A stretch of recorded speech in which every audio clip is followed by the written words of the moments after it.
இந்த காணொளி உங்களுக்கு பயனுள்ளதாக இருந்தது அப்படின்னு நீங்கள் நினச்சிங்கன்னா கமெண்ட்டில் லைக் அப்படின்னு கொடுக்க மறந்துடாதீங்க. வணக்கம் ஃப்ரெண்ட்ஸ், நான் உங்கள் தோழி இல்லாத பேசிகிட்டு இருக்கேன். இன்னைக்கு நம்ம ஒரு கல்யாணத்துக்கு போகிறோம். பொண்ணு மாப்பிள்ளையை வாழ்த்தலாமா? வாங்க வாங்க. வள்ளுவன் வாசுகி மாதிரி புரியல, இப்படி சொன்னால் ரொம்ப நல்லா புரியும் பாருங்க. அஜித் ஷாலினி மாதிரி, விஜய் சங்கீதா மாதிரி, நயன்தாரா விக்னேஸ்வரன் மாதிரி என்றும் மகிழ்ச்சியோட புன்னகை மறக்காமல் வாழணும் அப்படிலாம் இல்லைங்க.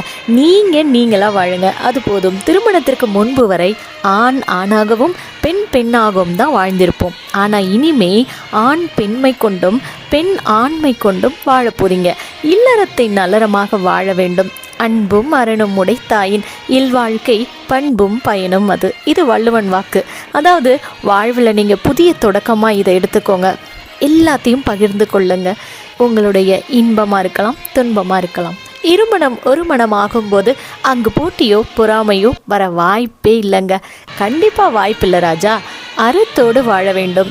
வெறும் வாழ்க்கை இல்லைங்க, அறமோடு சேர்ந்த வாழ்க்கை. A successful marriage is not about finding the right person.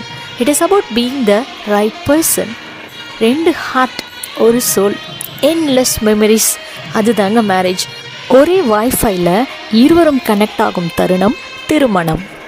வாழ்க வளமுடன், வாழ்க அன்புடன் அப்படின்னு தான் வாழ்த்தலாம்னு நினச்சேன். ஆனால் நடந்தது என்ன தெரியுமா? பீமரத சாந்தி விழா. அப்படின்னா என்ன?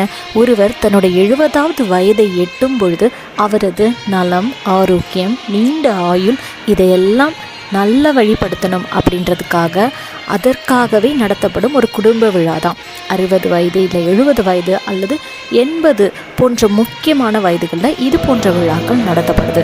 இதை தான் நம்ம பீமரத சாந்தி விழா அப்படின்னு சொல்கிறோம்.